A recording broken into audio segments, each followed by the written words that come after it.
समझना है मर्म। एक तरुण तपस्वी ने छेड़ा, एक तरुण तपस्वी ने छेड़ा अभियान अहिंसा का।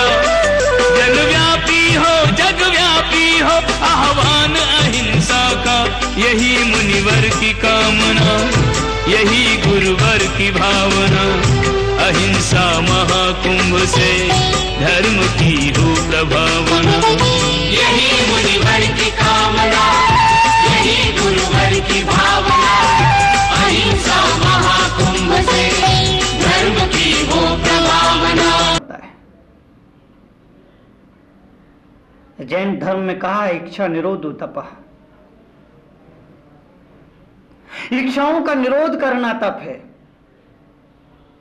अपने मन को साध लेना तप है, अपनी इंद्रियों को नियंत्रण कर लेना तप है, अपनी वासनाओं और कामनाओं को काबू में ला लेना तप है।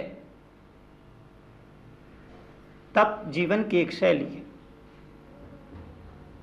तप जीवन जीने का एक ढंग है। व्यक्ति किसी भी क्षेत्र में उन्नति करना चाहता हो, चाहे वो सामाजिक हो, चाहे वो आध्यात्मिक हो, चाहे वो शैक्षणिक हो, चाहे वो राजनीतिक हो, हर क्षेत्र में तप करना जरूरी होता है। तप यानी अभ्यास, तप यानी वैराग्य, तप यानी अपने आप पर लौट आना। अगर व्यक्ति के जीवन में तप ना हो तो उसका पतन है, अगर व्यक्ति के जीवन में तप है तो उसकी तपश्चर्या सार्थक होती है।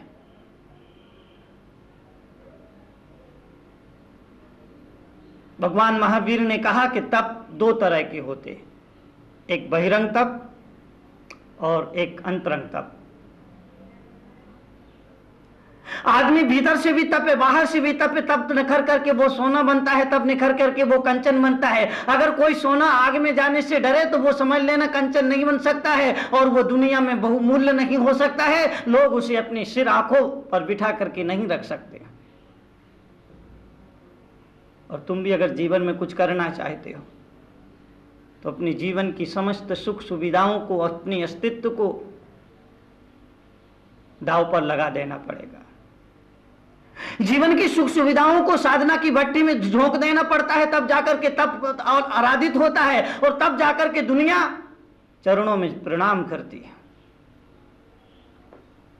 भगवान बाहुबली, जिनका जीवन तपस्या का पर्याय बन गया,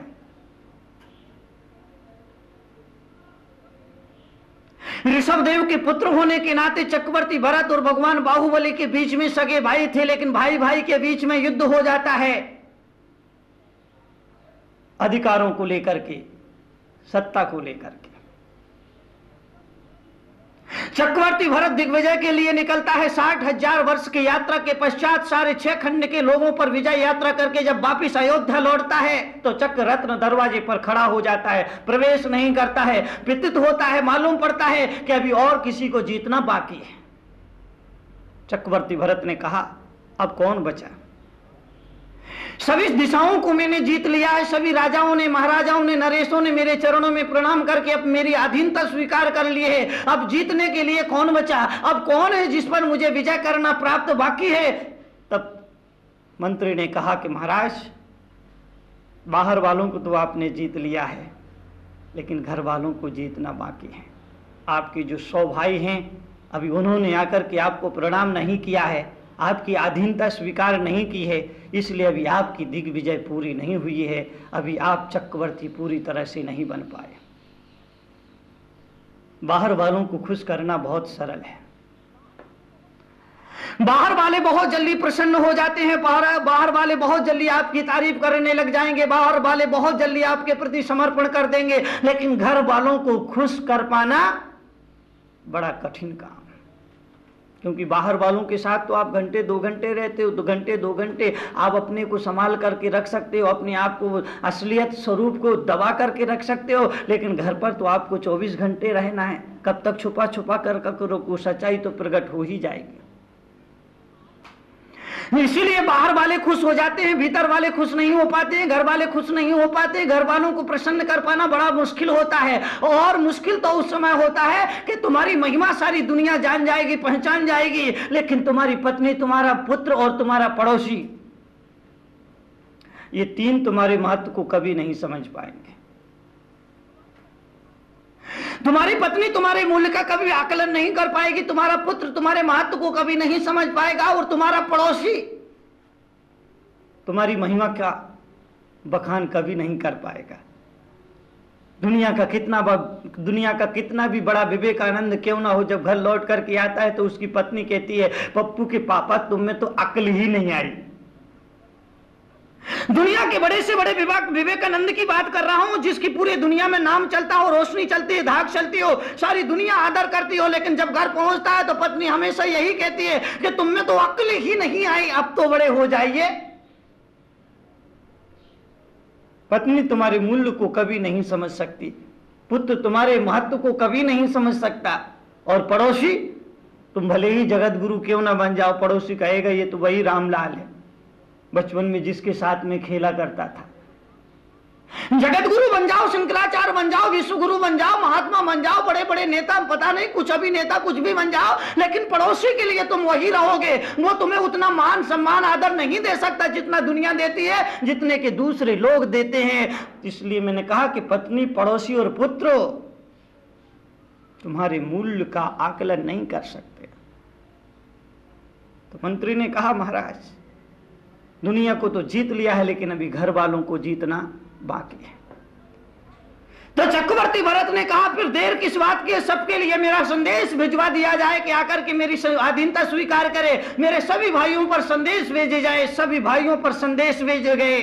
99 भाइयों ने यह देख करके कि जिस राज्य को हमें भगवान ऋषभदेव ने दिया था, हमारे पिता ने दिया था, हमारा भाई उसे हड़पना चाहता है, उन्होंने इस संसार से वैराग्य ले लिया और ऋषभदेव के पास जाकर के दीक्षित हो गए।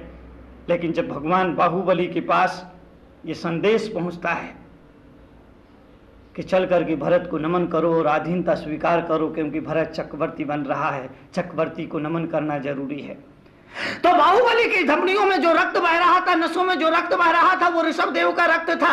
और इसीलिए बाहुबली ने कहा कि मैं बड़े भाई होने के नाते तो भरत चक्रवर्ती के चरणों में सिर झुका सकता हूं, लेकिन चक्रवर्ती होने के नाते सिर नहीं झुका सकता हूं और उनकी अधीनता स्वीकार नहीं कर सकता हूं। जाओ कहना कि भरत होने के नाते, बड़े भाई होने के नाते मेरा प्रणाम है, लेकिन एक राजा और महाराजा और सम्राट होने के नाते ये ऋषभदेव के पुत्र बाहुबली का चरण, सिर किसी राजा के चरणों में नहीं झुक सकता है। संदेश पहुंचा, फिर क्या था, युद्ध की तैयारियां होने लगी, दोनों तरफ की सेनाएं सजने लगी, दोनों तरफ आयुधशालाएं खुल गई, दोनों तरफ की खून खराबे की तैयारी होने लगी। तभी किसी में समझदार ने कहा, किसी योग्य ने कहा कि ये दोनों तद्भव मोक्षगामी हैं, इसी भाव से मोक्ष जाना है, इसीलिए व्यर्थ में नरसंहार ना किया जाए, अहिंसक युद्ध होना चाहिए। जल युद्ध, दृष्टि युद्ध और मल युद्ध, ये इतिहास की पहली घटना है कि पहली बार अहिंसक युद्ध इस धरातल पर हुआ। दृष्टि युद्ध, मल्ल युद्ध और जल युद्ध, इन तीनों युद्धों में जो पराजित हो वो हार जाएगा और जो जीत जाए वो उसकी विजय श्री होगी।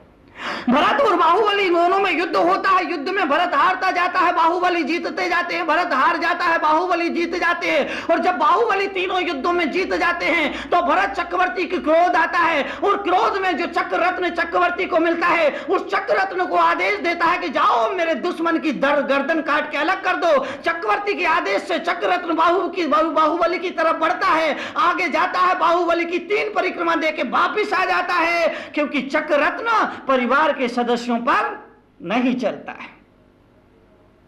बाहुबली ने देखा कि मेरा भाई, जिसको मैंने पिता की समान माना, पिता की तुल्य आदर दिया, आज इस जमीन को लेकर के, जायदाद को लेकर के, सत्ता को लेकर के मेरे प्राणों का प्यासा हो गया। बाहुबली के मन में वैराग्य प्रकट हो गया। संसार शरीर भोगों के प्रति उनके मन में वैराग्य आ गया, धिक्कारने लगे इस संसार को, धिक्कारने लगे इस सत्ता को, धिक्कारने लगे इस संसार की भौतिक विलासता को, कि जिस भाई भाई के बीच में इस सत्ता की वजह से, इस दौलत की वजह से नफरतें आ जाती है, दीवारें खिंच जाती है, एक दूसरे के खून के और जान के प्यासे हो जाते हैं। धिक्कार है इस तरह के स्वार्थपूर्ण संसार को। मुझे ऐसे संसार में नहीं नमना है। और बाहुबली तत्क्षण निर्णय ले लेते हैं कि अब मैं इस संसार को छोड़ के, राजपाट को छोड़ करके जिस पथ पर भगवान ऋषभदेव गए हैं उस वीतराग पथ पर जाऊंगा, उस मोक्ष मार्ग के पथ पर जाऊंगा। मैं भगवान ऋषभदेव के पथ चिन्हों का अनुकरण करके मैं संन्यास लूंगा, मैं दीक्षा लूंगा। और बैरागी हो जाते हैं, दीक्षा ले लेते हैं और दीक्षा के साथ संकल्प करते हैं मैं 1 वर्ष तक तप करूंगा। और 1 वर्ष तक निरंतर तप में संलग्न रहते हैं। अपनी विकारों को, अपनी कसायों को, अपनी विकृतियों को, अपने कर्मों के आवरण को हटाते रहते हैं, हटाते रहते हैं। 1 वर्ष के पश्चात उन्हें कैवल्य मिलता है, उनके जीवन में बोधि घटित होती है, उन्हें समाधि मिलती है। समाधि जीवन की समस्याओं का मूलभूत समाधान है। एक होती है आदि, एक होती है व्याधि, एक होती है उपाधि और एक होती है समाधि। इनके अंतर को थोड़ा समझना, इनके फर्क को थोड़ा समझना। मन का जो रोग होता है उसको आदि कहा जाता है, तन का जो रोग होता है उसको व्याधि कहा जाता है, धन का जो रोग होता है उसे उपाधि कहा जाता है, और इन तीन रोगों की जो दवा होती है उसे समाधि कहा जाता है। उस समाधि की साधना में बाहुबली 1 वर्ष तक खड़े रहते हैं, तप करते हैं, तपस्या की आग से गुजरते हैं। हाँ, सारी दुनिया में, सारे ब्रह्मांड में, सारी मनुष्य जाति में आदि व्याधि और उपाधि के रोगों से पूरी मानवता पीड़ित है। कोई आदि के रोग से लगा है, कोई व्याधि के रोग से लगा है, कोई उपाधि के रोग से लगा है, कोई मन के रोग से पीड़ित है, कोई तन के रोग से पीड़ित है, तो कोई धन के रोग से पीड़ित है। इसलिए शुल्क का ज्ञानी आचार्य कहता है अगर आदि व्याधि उपाधि के रोगों से मुक्ति पाना है तो समाधि के रास्ते पर चलो, बोधि के रास्ते पर चलो, उस रत्नत्रय की रास्ते पर चलो, जिस पर चल करके कोई पुरुष दिव्य पुरुष बनता है, महापुरुष बनता है, तीर्थंकर पुरुष बनता है, अवतार पुरुष बनता है। वो तप का मार्ग होता है। उन विकारों को जीतते हैं, उनको जिन कहते हैं, और जो जिन की उपासना करता है उसको जैन कहते हैं।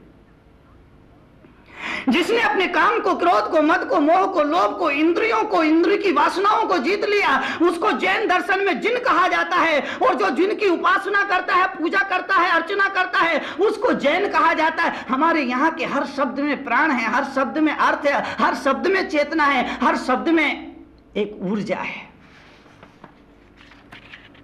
तो जो स्वयं के विकारों और कसायों और कर्मों को जीते उसे जिन कहते हैं। और जो जिन का अर्थ है वही अर्थ अन्य देवी देवताओं के साथ भी जोड़ा जाता है।